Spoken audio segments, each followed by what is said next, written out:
Hello, welcome. We are doing something new.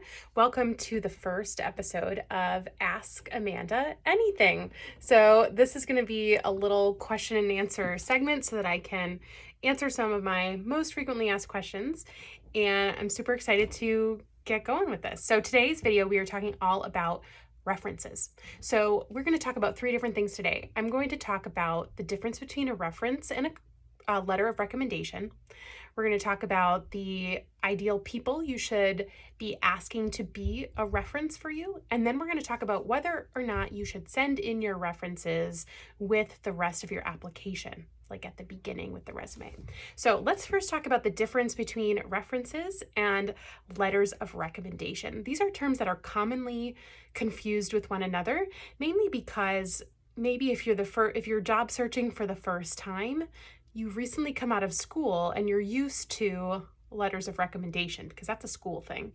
But when we're talking about references, references are individuals who you have designated as people who can speak to your character and your clinical skills. So they're not going to have to necessarily write a letter for you. You are going to submit their name, their email address, their phone number to your potential employer during the hiring process so that the employer can contact them and ask them about, like I said, your character, your clinical skills, whether you would be a good employee, that type of thing.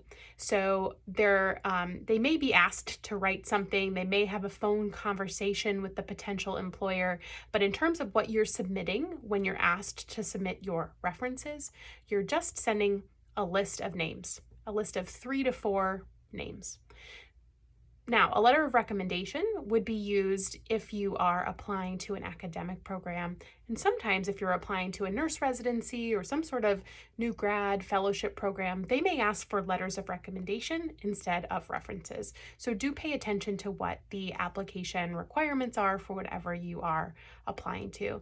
And of course, if you are applying to a graduate program or BSN program, whatever type of academic program you might be applying to, it's more likely that they're going to be asking for letters of recommendation. And in that case, you would contact this person who you want to write the letter for you, and they would write an actual letter and submit it to that potential program.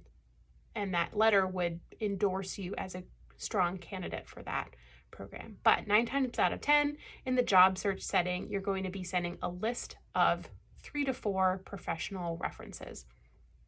So next question is, who do you ask to be a reference? Who should be your reference? And the categories of people that I like to recommend would be peers, meaning people who you've worked with, so work colleagues, classmates, people who can speak to you and speak to your skills as a colleague, essentially. Ideally in the medical field, because you will likely be applying for a medical field position. So that's the first category, peers. Second category would be supervisors. So this would be managers or physicians you've worked under or advanced practice providers who have been, up the supervisory chain from you, charge nurses, team leads, that type of thing. Those are always great people to have because they can speak to your ability to be trained and coached and supervised. And the third category of people would be like faculty or mentors. So these would be people who have taught you either in clinical or in a classroom setting, or have been your advisors or your mentors in some way who can kind of speak to your transformation throughout the past period of time. So 3 main categories for references: your peers, your supervisors, and your mentors or faculty or advisors. Okay, so then the third question is, should you send this list of references in with your application? And my answer to that is actually no. I would recommend that you wait for those to be requested of you.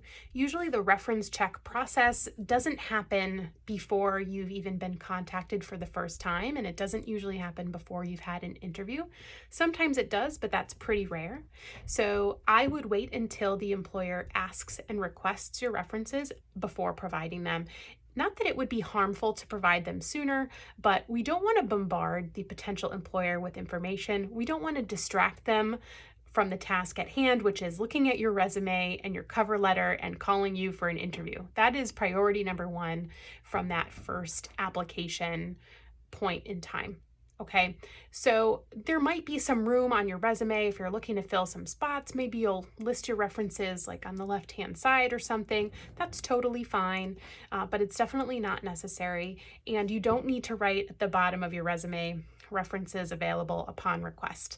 It's very redundant. The employers know that if they request references, you're going to provide them to them. So in my mind, it's just kind of a waste of space, and it's a waste of energy for whoever's reading it to read a line that really doesn't matter or tell them anything about you. It's just kind of this line that people throw on there because they think that they need to. So let's review. References versus letter of recommendation. References is a list of professional contacts who can speak to your clinical and interpersonal skills as a potential employee.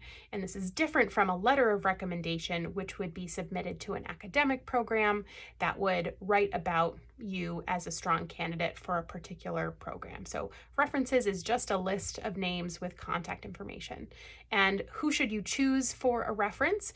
You should choose from the categories of peers, the category of supervisors, and the third category of mentors or advisors or teachers, essentially. And usually you want to have about 3 to 4 references available. And question number 3, should you send your references in with your application or include the phrase references available on request? The answer to that is no. Wait to be asked to submit your references, and then you can reply with that list. You can reply just if you get that request by email, you can just reply in the email, or if you've purchased one of my templates, there's a references page template so that you can always have a nice branded piece of paper ready to go with your name and contact information on it, plus your references names and contact information. So hopefully that has been helpful and you've learned a lot about references. Please let me know if you have any questions about this topic in the comments and I'll get back to you. And I'm looking forward to seeing you again on another episode of Ask Amanda Anything.